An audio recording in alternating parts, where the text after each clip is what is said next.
শুভ বিকেল বন্ধুরা, হোপফুল জয়ের নতুন ব্লগে তোমাদের সবাইকে স্বাগত। তোমরা সবাই কেমন আছো? আশা করছি খুব ভালো আছো, আর আমিও ভালো আছি। তাই আরও একটি নতুন ব্লগ নিয়ে চলে আসলাম তোমাদের কাছে। তা আমি এখন যাচ্ছি বাবার বাড়িতে, আর আমি শাড়ি পরেছি, দেখো। তো শাড়ি পরেছি আজকে কারণ বাবারা গেছিল মহাকুম্ভ মেলাতে, তো ওখান থেকে আসলো কালকেই। তো আজকে মহাপ্রভুর ভোগ দেওয়া হবে বন্ধুরা। তো তাই আজকে বাবার বাড়ি যাচ্ছি। তো চলো কি কি হচ্ছে ওখানে গিয়ে তো সবটাই তোমাদের সাথে শেয়ার করব।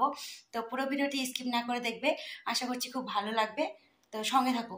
আমরা এখন বেরো যাবো না বেটা, চলো বেরো যাচ্ছি আমরা। কোথায় বলো তো? হ্যাঁ ওইদিকে যাবো, তো ওইদিকে আমরা ওইদিকে যাবো, ওইদিকে। তো দেখো বন্ধুরা, দেখতে দেখতে আমরা মাদের বাড়িতেও চলে আসলাম। আর আমরা ফাঁকা মাঠ দিয়ে আসছি, রাস্তা দিয়ে আসলে অনেকটা দূরে হয়, তাই আমরা মাঠ দিয়ে আসলাম। আর এটা একটু কাছে হয়, মানে পাড়ার ভিতর দিয়ে আসলাম, এটা কাছে তাই। আর এটা কিন্তু মহাকুম্ভর সময়কার ভিডিও বন্ধুরা, একটু দেরি হয়ে গেল, তোমরা একটু দেখে নিও। দেখো এখানে সবজি কাটা হয়েছে, আমি আসার আগে সব সবজি কাটা হয়ে গেছে, আমি এসে কিছুই করতে পারলাম না। দেখলো পনিরের সবজি হবে, এটা চাটনি হবে, এগুলো আদা কুচি পেস্ট হবে। দেখো এখানে দিদা এখন ডাল ভাজবে, মানে ডাল ভেজে ডাল সেদ্ধ করতে দেবে, মুগের ডাল। তো দেখো বন্ধুরা, এটা হচ্ছে মাদের ঠাকুর ঘর। আর ঠাকুর ঘরে এখনো ঠাকুরগুলো বসানো হয়নি, বসানো হবে। আর এখানে পুজো দেওয়া হবে। আর এখানে কিন্তু আগে নাগমাতার বড় করে পুজো হতো, আর এখন হয় না, কারণ মারা তো আমার ওখানেই থাকে, তোমরা সবাই জানো। তো দেখো, তো আমার বৌদি আলপনা দিয়েছে সিম্পলভাবে। তো আমাদের রাঁধুনি ঠাকুর চলে এসেছিলো বন্ধুরা, তাই বাইরে এখন ওগুলো সব বাবা হচ্ছে গ্যাস ওভেনগুলো ঠিক করে দিচ্ছে। আমার রাঁধুনি ঠাকুর বলতে আমার পিসেমশাই রান্না করবে, কারণ আমার পিসেমশাই খুব সুন্দর রান্না করে, তাই পিসেমশাইকেই বলা হয়েছে। নেমন্তন্ন করা হয়েছিল রান্নার জন্য, এমনকি আসার জন্য। তো পিসেমশাই, তারপরে আমার ভাইজি, মানে আমার দাদার মেয়েরা, বৌদি সবাই মিলে চলে এসছে। আরও মানে বাকিরা সবাই সন্ধ্যাবেলায় আসবে। আর এখানে এখন সবাই মিলে মানে পিসাকে হেল্প করছিল, সবজিগুলো মানে মটরশুঁটি চুলে দিচ্ছিলো, লঙ্কা, তারপরে মিক্সারে পেস্ট করে দেওয়া। আর আমি আতপ চাল হচ্ছে বাছছিলাম, কারণ পায়েস করার জন্য। তারপরে তো চলে আসলাম, আতপ চাল বাছা হয়ে গেল। আতপ চাল বাছা বলতে আতপ চালে ধান ছিল, সেগুলো বেছে পরিষ্কার করে দিলাম। তারপরেই চলে আসলাম পনির কাটতে।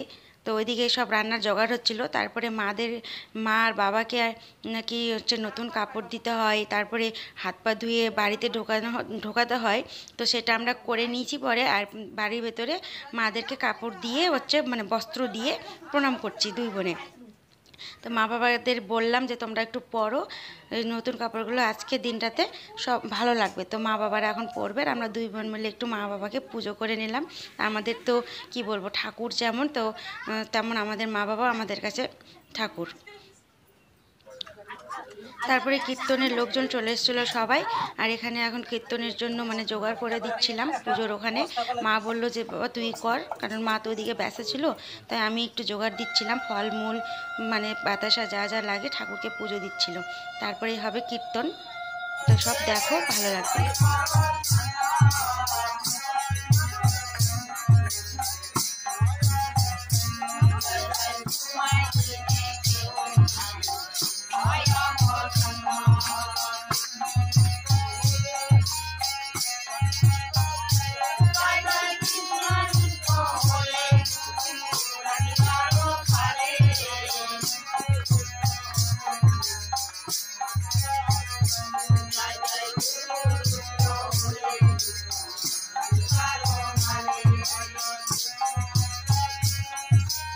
তো কীর্তনের শেষে মা হচ্ছে পুজো দিয়ে দিচ্ছে এখানে খাওয়া দাওয়ার ওখানে। তো আজ এই পর্যন্তই বন্ধুরা, দেখা হবে আবার পরের ব্লগে। তো তোমরা ভালো থেকো, সুস্থ থেকো, আর চ্যানেলটি সাবস্ক্রাইব করে পাশে থেকো।